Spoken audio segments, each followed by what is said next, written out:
안녕하세요 여러분. 오늘은 정말 오랜만에 클래식 전공생의 K-POP 리뷰 2편을 찍어보려고 합니다. 지난 영상에서는 온앤오프의 더 사랑하게 될 거야 무대를 파헤쳐봤고요. 오늘은 온앤오프의 로드 투 킹덤 속 활약을 전체적으로 되짚어볼 예정입니다. 90초 퍼포먼스부터 결승까지 총 6개의 무대를 살펴보며 로드 투 킹덤이 끝난 지금 프로그램을 통해 온앤오프가 저에게 남긴 인상에 대해 얘기해보고 싶습니다. 함께 경연한 다른 그룹들과의 비교를 하지 않고 온앤오프의 매력을 탐구해볼 예정이니 편하게 시청해주셨으면 좋겠습니다. 이번 편에서 언급하는 무대 영상 링크는 모두 하단 더보기란에서 확인하실 수 있고요. 지금부터 본격적인 리뷰와 분석을 시작해볼게요. 이어지는 내용은 모두 저의 주관적인 의견을 담고 있습니다. 방송을 보지 않으신 분들을 위해 간략히 설명드리자면 로드 투 킹덤은 그룹 속의 90초 퍼포먼스, 1차 경연 왕의 노래, 2차 경연 나의 노래, 3차 경연 1라운드 다른 팀과의 콜라보레이션 무대, 3차 경연 2라운드 너의 노래, 그리고 마지막 4차 경연 파이널로 이루어져 있습니다. 온앤오프는 첫 무대에서 7팀 중 5위라는 성적으로 시작했지만 결승에선 우승을 두고 그룹 더보이즈 분들과 겨루다 최종 2위를 차지하며 화려하게 프로그램을 마무리합니다. 로드 투 킹덤에서의 온앤오프는 매 순간 기회가 될 때마다 팀의 색깔을 과감히 드러냈습니다. 작곡가 황현님이라는 든든한 지원군을 두고 다른 가수의 곡을 본인들만의 방식으로 재해석하는 모습도 보입니다. 상대적으로 적은 수의 팬덤을 보유하고 있어 큰 기대를 받지 않고 시작했지만 회차가 지날수록 점점 실력을 인정받으며 프로그램의 다크 호스로 부상합니다. 비록 아쉽게 우승을 놓쳐 킹덤에 입성하지 못했지만 온앤오프는 분명 이 프로그램을 통해 많은 것을 얻었다고 생각합니다. 그럼 지금부터 더 자세한 리뷰를 시작해보겠습니다.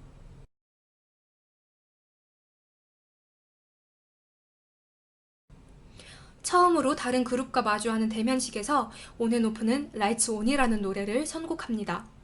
이 곡은 데뷔 당시 퍼포먼스 인트로로 사용되었으며 따로 음원이 출시되지 않았습니다.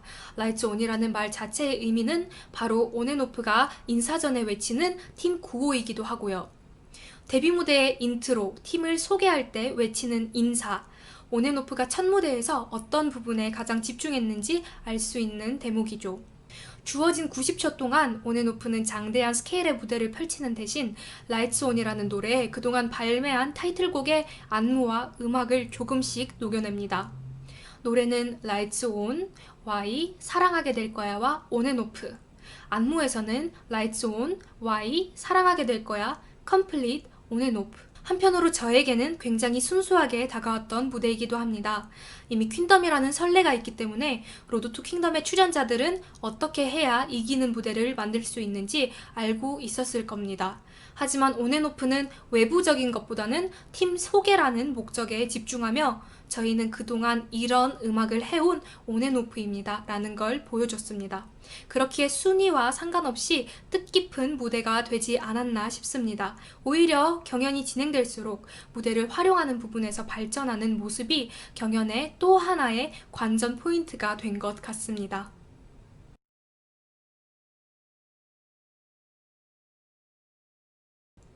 1차 경연에 대한 이야기를 해보겠습니다. 여러분은 커버 무대에 대해 어떻게 생각하시나요? 많은 분들이 공감하실 것처럼 저는 원곡보다 나은 커버 무대는 없다고 생각합니다. 앨범이 발매되기까지의 복잡한 과정들 속에서 곡은 원곡자에게 가장 특화된 상태가 되기까지 계속해서 수정을 거치기 때문이죠. 하지만 그럼에도 불구하고 무려 레전드라는 극찬을 받는 커버 무대는 분명 존재합니다. 아무런 편곡을 거치지 않은 원곡 그대로의 MR에 목소리만 새로 입힌 커버가 굉장히 어색하게 느껴질 때가 있는 반면 기존의 컨셉을 버리고 편곡으로 여러 변화를 주었음에도 불구하고 자연스럽게 융화되는 무대들이 있습니다. 이 예시는 반대로도 적용이 가능하죠. 좋은 커버 무대와 그렇지 못한 무대의 차이는 무엇일까요? 답은 바로 곡의 이해도에 있다고 생각합니다. 왕의 노래라는 주제에 맞게 온앤오프는 샤이니의 에브리바디를 선곡합니다. 샤이니 분들의 노래는 어렵습니다. 특히 활동 연차가 쌓일수록 곡의 난이도는 점점 높아집니다. 샤이니 분들은 멤버 전원이 격렬한 충동작에도 흔들리지 않는 라이브 실력을 보유하고 있는 것으로 유명하죠. 그 정도의 기본기를 갖추고 있지 않으면 샤이니 분들의 노래는 소화하지 못한다고 말씀드릴 수 있을 것 같습니다. 실제로 유튜브에 샤이니 커버라고 쳐보시면 대부분이 데뷔 초기 노래를 커버한 영상이고요. 샤이니 에브리바디 커버라고 쳐보시면 온앤오프 외에 다른 그룹은 찾아볼 수 없다는 걸 확인하실 수 있습니다. 제 입장에서 이 선곡이 얼마나 놀라웠냐면 영상을 발견한 당시 전 로드 투 킹덤이 시작된지도 몰랐고 온앤오프라는 그룹의 노래를 들어본 적도 없었습니다. 그런 제가 영상을 시청한 이유가 바로 제목의 에브리바디 때문이었어요. 이 곡을 도대체 어떻게 커버하려는 걸까 하는 생각으로 클릭한 지 채 1분도 되지 않아서 저는 온앤오프라는 그룹에 관심을 갖게 되었습니다. 온앤오프의 에브리바디에서는 파일럿 제목을 찾아볼 수 없습니다. 기계음이 섞인 도입부와 신나는 리듬 등의 다른 특징도 마찬가지입니다. 팀 회의에서 멤버 이션님이 사람들이 예상하는 것들을 뒤집자는 제안을 하고 멤버들은 이를 받아들이며 전혀 상상하지 못했던 컨셉의 그로테스크한 에브리바디를 만들어냅니다. 최면을 거는 듯한 내용의 가사나 섬뜩한 뮤직비디오 화면을 보시면 에브리바디가 갖고 있는 서늘함을 느끼실 수 있을 거예요. 온앤오프는 바로 이 부분을 강조합니다. 배경을 판타지로 옮겨 마왕의 대관식이라는 컨셉을 설정하고 기계음은 오케스트라 편곡으로 대체하며 곡의 무게감을 더합니다. 그리고 몰입도를 위해 원곡의 속도감을 포기합니다. 샤이니의 에브리바디가 버튼을 누르는 순간 작동해서 방전될 때까지 질주하는 전투 로봇 같은 느낌을 준다면 온앤오프가 커버한 에브리바디는 극의 기승전결이 확실히 표현된 것이 가장 큰 차이점인 것 같습니다. 고대 의식을 연상시키는 인트로를 지나 노래가 시작됐을 때 배경음을 최소화시켜 관객들의 이목을 온앤오프의 목소리와 가사에 집중시킵니다. 이 여백은 후렴에 가까워질수록 각종 악기 사운드로 채워집니다. 한층씩 깊어지던 음악이 갑자기 끊기는 순간 댄서분들 뒤에서 와이어님이 걸어나오며 후렴이 시작됩니다. 저는 이 부분이 무대의 킬링 파트라고 생각합니다. 내가 아는 에브리바디는 언제 나오는 거지 하는 기대감과 저음으로 울려 퍼지는 에브리바디의 위압감이 더해져 굉장한 임팩트를 주었는데요. 그 다음에도 댄스 브레이크나 효진님의 솔로 파트 등 그냥 지나치기에는 아쉬운 부분들이 상당히 많지만 처음 후렴이 나오는 부분은 무대를 통틀어 가장 강력했던 한방이라고 생각합니다. 1차 경연 영상으로 온앤오프를 알게 된 저로서는 그 다음 무대에 대한 기대치가 한껏 높아질 수밖에 없었습니다.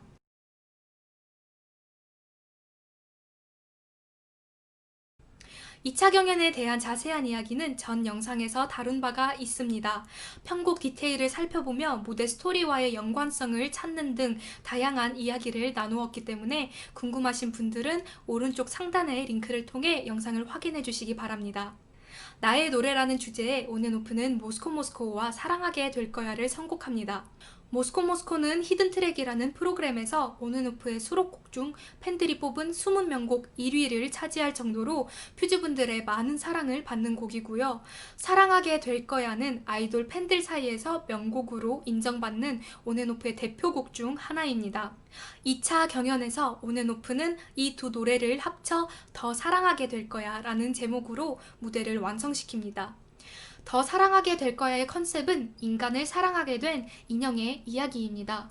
에브리바디와 마찬가지로 판타지스럽고 어두운 분위기의 무대를 꾸몄는데요. 특별 게스트로 오마이걸의 멤버 유아님이 함께 해주셨습니다. 지난 영상을 위해 이 무대를 셀 수 없을 만큼 많이 보았기 때문에 제가 처음에 무대를 보고 느낀 감정이나 가장 먼저 눈에 띄었던 포인트가 잘 기억나지 않았습니다. 하지만 인스타그램을 보니 제가 스토리에 영상을 공유하며 현생 잠깐 기다리고 있어 라는 글을 남겼더라고요. 말씀드렸던 것처럼 에브리바디 영상으로 온앤오프라는 그룹에 관심이 생겼다면 더 사랑하게 될 거야를 보고 나서는 본격적으로 응원을 하게 된 것 같습니다. 이 무대에 대해 할 수 있는 이야기는 이미 지난 영상에서 남김없이 탈탈 털었기 때문에 오늘은 무대 스토리에 관한 이야기를 여러분과 나누고 싶습니다. 온앤오프는 이 무대를 인형과 인간의 사랑 이야기라고 소개했지만 저는 제 마음대로 다른 해석을 해보았는데요. 온앤오프와 유아님 모두 오르골 속 장난감이 아닐까 하는 생각이 들었습니다. 어쩌다 한 번씩 생명을 얻어 차원의 벽을 넘지만 때가 되면 마법이 풀리고 기억을 잃는 일이 반복되는 것이죠. 하지만 이런 상황 속에서 어느 날 효진님이 자아를 찾고 주체적으로 상황에 개입하기 시작합니다. 이 부분이 손에 지휘봉을 든 것으로 표현됐다고 생각합니다. 자신이 다른 인형들을 대표해 보이지 않는 힘에 대적할 수 있다 믿었지만 곧 이런 상황조차 전부 계획된 것이란 걸 알게 되죠. 망연자실하게 모든 것이 원상태로 돌아가는 것을 지켜보며 다른 인형들과 마찬가지로 결국 효진님 또한 누군가의 조종 아래 자기 발로 제자리를 찾아서 돌아갑니다. 목석으로 변한 효진님이 무릎을 꿇으며 지휘봉을 떨어뜨리는 것으로 이 무대는 막을 내립니다. 이 해석은 제가 지난 영상에 러시아어로 남긴 답글 내용인데요. 더 많은 분들과 함께 나눠보면 어떨까 싶어서 영상에 포함시켜봤습니다. 여러분은 이 무대를 보며 어떤 해석을 하셨을지 궁금하네요. 재밌는 의견이 있다면 댓글로 남겨주시면 감사하겠습니다.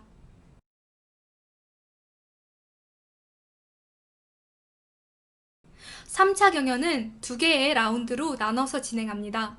2차 경연 결과에 따라 그룹 골든차일드 분들이 아쉽게 탈락하시면서 로드 투 킹덤에는 총 6팀이 남게 됩니다.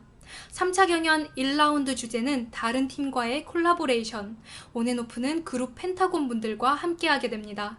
선곡은 블랙핑크 분들의 킬 디스 러브, 온앤오프에서는 멤버 효진님, 제이어스님, 와이언님이, 펜타곤에서는 멤버 후이님, 키노님, 우성님이 각 그룹에서 3명씩 뽑혀 저스트 온이라는 팀명으로 무대를 꾸밉니다. 그룹 더보이즈 분들이 굳건히 1위를 지키는 상황에서 그 다음으로 순위가 높은 팀이 바로 펜타곤 분들과 온앤오프 분들이었습니다.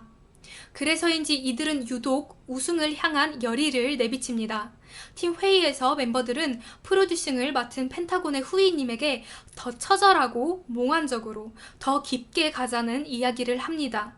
그리고 후이님은 그 의견을 받아들여 편곡을 진행합니다. 결과적으로 절절한 서사, 독특한 컨셉, 몽환적인 분위기를 담은 한 편의 영화 같은 무대가 완성됩니다. Kill This Love는 사랑에 상처받은 사람이 다시는 사랑 같은 건 하지 않겠다고 다짐하는 내용의 가사입니다. 원곡인 블랙핑크의 Kill This Love를 산불에 비유할 수 있다면 저스트 온의 Kill This Love는 시면 그 자체입니다. 두 버전을 계속 비교하다 보니 어쩐지 원곡은 이별 사유가 상대 측에 있는 것 같고 저스트 온 분들은 본인이 잘못해서 헤어진 것 같습니다. 멤버들이 입은 의상을 한번 살펴봅시다. 흰 셔츠에 붉은 실은 핏자국일 수도 있고요. 포박된 모습을 표현한 것일 수도 있습니다. 하지만 밧줄이라기에는 끈이 상당히 얇은 것을 확인할 수 있는데 인연의 상징인 붉은 실을 표현한 것은 아닐까 싶기도 합니다. 무엇이 됐든 저스트 온은 고통스러워하고 있습니다. 저는 무대를 보고 그리스 로마 신화에 나오는 사이렌 이야기가 떠올랐어요. 사이렌의 울음소리에 홀린 선원들이 뒤늦게 도망치기 위해 몸부림을 쳐보지만 이미 손발이 묶인 상황이 연상되었습니다. 신화 속 이야기가 아닌 실제 연인의 모습에 빗대어 해석해보아도 서로에게 상처만 되는 연애를 하고 있다는 것을 알 수 있습니다. 상대는 심리적인 것이라 해석할 수 있는 붉은 실 외에도 물리적인 흰 천을 이용해서 저스트온 멤버들을 붙잡고 있습니다. 이렇게 서로의 목에 걸쳐진 흰 천의 의미는 사랑의 숨통을 끊어야겠어 라고 말하는 저스트 온에게 사랑이 끝나는 순간 너도 나도 함께 죽는 거야 라며 무시무시한 협박을 하고 있는 게 아닐까 싶습니다. 결국 저스트 온의 효진님은 모든 것을 포기한 듯 제 발로 상대에게 돌아갑니다. 마지막에 허공을 안고 있는 장면을 비춘 건 이 관계가 거짓됐다는 걸 표현했을 수도 있고요. 아니면 상대의 가스라이팅을 모른 척 받아들이겠다는 주인공의 결심일 수도 있을 것 같습니다. 여러분 혹시 이런 사랑을 하고 계시다면 당장 도망치시고요. 현실에는 붉은 실 같은 것도 없고 있다 하더라도 끊어내면 그만입니다. 무대를 준비한 두 그룹의 간절한 마음이 전해졌는지 온앤오프와 펜타곤은 1라운드 콜라보레이션 무대에서 1위를 차지하게 됩니다.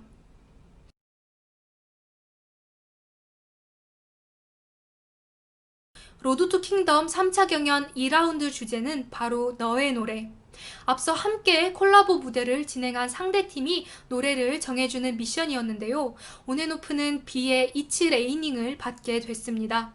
아마 곡을 받는 순간 엄청난 부담감을 느끼지 않았을까 싶은데요. 원곡자 B님은 자신만의 확고한 스타일을 보유한 데뷔 23년차 가수입니다. 온앤오프에겐 정말 대선배님이시죠. 또한 이츠 레이닝이 발매된 2004년은 B님이 연말 시상식에서 대상을 수상하신 해이기도 합니다. 이츠 레이닝은 원곡자의 색깔과 2000년대 초반의 감성이 강하게 묻어나오는 곡입니다. 원곡 발매 이후 무려 16년이라는 시간이 흘렀기 때문에 그 어느 때보다 황현님의 역할이 중요했다고 보는데요. 온앤오프에게 맞는 느낌을 찾는 것보다도 자칫 올드하게 느껴질 수 있는 음원을 세련되게 재해석하는 문제가 더 컸다는 것이 저의 의견입니다. 방송에 녹음실 장면이 들어간 덕분에 황현님이 초기에 구상하신 이츠 레이닝의 컨셉을 엿볼 수 있었는데요. 인트로 쪽 한번 들어볼래? 보시다시피 1차 경연의 에브리바디, 2차 경연의 더 사랑하게 될 거야와 비슷한 분위기의 인트로입니다. 어쩌면 황현님은 1, 2, 3차 경연 무대를 모두 하나의 세계관으로 이으려고 했던 걸지도 모르겠습니다. 하지만 멤버들은 이번에는 밝은 분위기의 무대를 꾸미고 싶다는 의견을 피력하고 황현님은 즉석에서 펑키한 편곡에 온앤오프의 2집 타이틀곡 컴플릿을 매시업합니다. 근데 한번 해볼게. 온앤오프가 표현하기에는 무리가 있는 B님 특유의 섹시함을 덜어내는 대신 청량감과 흥을 들이붓습니다. 원곡보다 빠른 속도, 빵빵 터지는 악기 사운드, 후렴구의 밝은 코드 진행, 그리고 마이클 잭슨을 오마주한 안무와 의상. 경연 시작 이후 온앤오프는 처음으로 어두운 컨셉에서 벗어납니다. 저는 온앤오프라는 팀의 진가가 밝은 무대를 할 때 드러난다고 생각합니다. 보고 있으면 어느새 미소를 짓게 만드는 매력은 WM 소속 아티스트들의 공통된 강점인 것 같아요. 이츠 레이닝 무대는 딥한 스토리라인이나 컨셉에 얽매이지 않고 노래와 춤, 이 근본적인 두 가지에 집중해 온앤오프가 가수로서의 한을 풀 수 있는 무대가 된 것 같습니다. 유독 행복해 보이는 멤버들의 표정을 보며 무대를 감상하다 보면 어딘가 이유 모를 통쾌함까지 느껴지는데요. 즐기는 사람은 아무도 이기지 못한다는 말이 있죠. 이런 긍정적인 기운을 주는 무대는 경쟁에서의 승리, 그 이상의 가치를 갖고 있다고 생각합니다. 개인적으로 제가 로드 투 킹덤에서 가장 좋아하는 온앤오프의 이츠 레이닝 무대였습니다.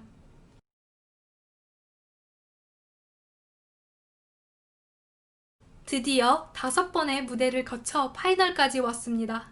신세계는 역시 작곡가 황현님의 곡이고요. 멤버 MK님이 작곡에, Y현님이 작사에 참여했다고 나옵니다.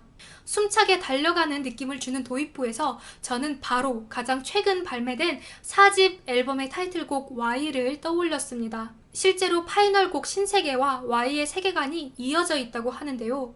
Y의 뮤직비디오를 보시면 파이널 무대의 중요한 소품인 열쇠가 등장합니다. 뿔뿔이 흩어져 무언가를 찾아 헤매다 끝내 서로 엇갈린 채 끝난 Y 뮤직비디오와는 달리 파이널 무대에서 멤버들은 함께 모여 각자 손에 열쇠를 쥐고 새로운 차원으로 통하는 문을 열고 들어갑니다. Y라는 질문에 로드 투 킹덤을 마무리하며 신세계라는 마침표를 찍었네요. 저는 신세계를 처음 들었을 때 Y만큼이나 생각난 노래가 있었는데 바로 더 사랑하게 될 거야 입니다. 듣다 보니 사용하는 악기나 리듬 같은 것에서 두 노래가 연결되는 부분이 있더라고요. 제 개인적인 생각이지만 황현님은 곡을 쓸 때 통일성에 많은 신경을 쓰시는 것 같아요. 그런 이유로 초기에 이츠 레이닝을 편곡할 때 앞선 무대들과 이어지는 느낌으로 곡을 구상했던 것 같고요. 경연 내내 온앤오프의 노래로 매시업을 했던 것도 온앤오프의 색깔을 넣음으로써 경연의 전체적인 톤을 맞추려고 했던 것이 아닐까 하는 생각이 들었습니다. 조금 모호한 이야기이긴 한데 달리 어떻게 표현해야 할지 잘 모르겠네요. 온앤오프는 첫 무대였던 90초 퍼포먼스 때와 달리 많은 수의 댄서분들과 함께 최대한 넓게 무대를 활용합니다. 노래는 전체적으로 박진감이 넘칩니다.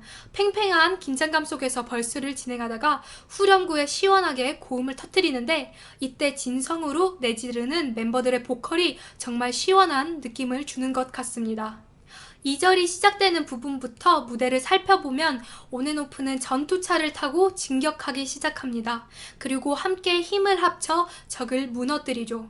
이어지는 후렴에서 키를 돌리는 듯한 안무를 볼 수 있습니다. 그리고 브릿지 구간에서는 전리품처럼 보이는 열쇠를 손에 넣습니다. 온앤오프가 전쟁에서 승리했다는 내용의 스토리를 담은 것 같습니다. 브릿지는 제가 이 곡에서 가장 좋아하는 부분입니다.